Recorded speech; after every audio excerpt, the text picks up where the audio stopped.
पाकिस्तान के middle order बल्लेबाज बाबर आजम की शानदार बैटिंग देखने को मिली है। जितनी भी तारीफें की जाएं उतनी ही कम है। बाबर आजम ने पहले अपनी T20 ब्लास्ट के मैच में अपनी टीम को फतह दिलवा दी है और ये फतह भी बाबर आजम के तवज्जो से ही नसीब हो रही है समरसेट को। अब जितने भी बाबर आजम के फैन है फटाक से इस वीडियो को लाइक करें भैया, लाइक लाजमी करना। जितने भी लोग अभी देख रहे हैं ना, लाइक लाजमी करें, चैनल को सब्सक्राइब करें और प्यारा सा कमेंट भी बाबर आजम के लिए जरूर कीजिएगा।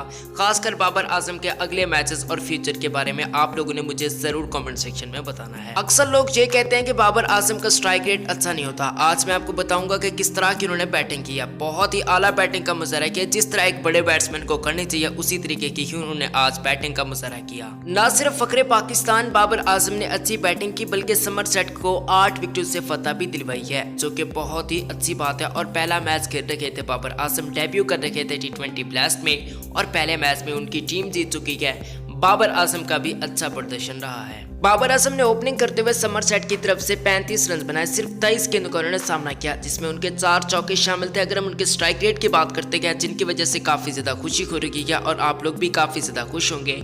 मतलब कि 152 का उनका स्ट्राइक रेट था। सिर्फ 2 गेंदें उन्होंने डॉट के लिए बहुत बढ़िया बैटिंग का मुजाहरा किया, बहुत ही आला किस्म की बैटिंग का मुजाहरा किया, जबकि समरसेट ने इस मैच को 8 विकेट से जीत लिया है। तो भैया बाबर आजम के फ्यूचर के बारे में आप लोगों ने मुझे नीचे कमेंट सेक्शन में जरूर बताना। अगर आपको ये वीडियो कहीं पर भी अच्छी लगे तो भाई आप लोगों के लिए लाइक का बटन खोल रखा है मैंने, लाइक करो, चैनल को सब्सक्राइब करो। मिलते हैं किसी नेक्स्ट अच्छी वीडियो में। उम्मीद करता हूँ कि आप चैनल के साथ जरूर जुड़ रहेंगे। तो आओ मिलकर लगाते हैं नारा, इस्लाम जिंदाबाद, पाकिस्तान जिंदाबाद, पाकिस्तान आर्मी जिंदाबाद।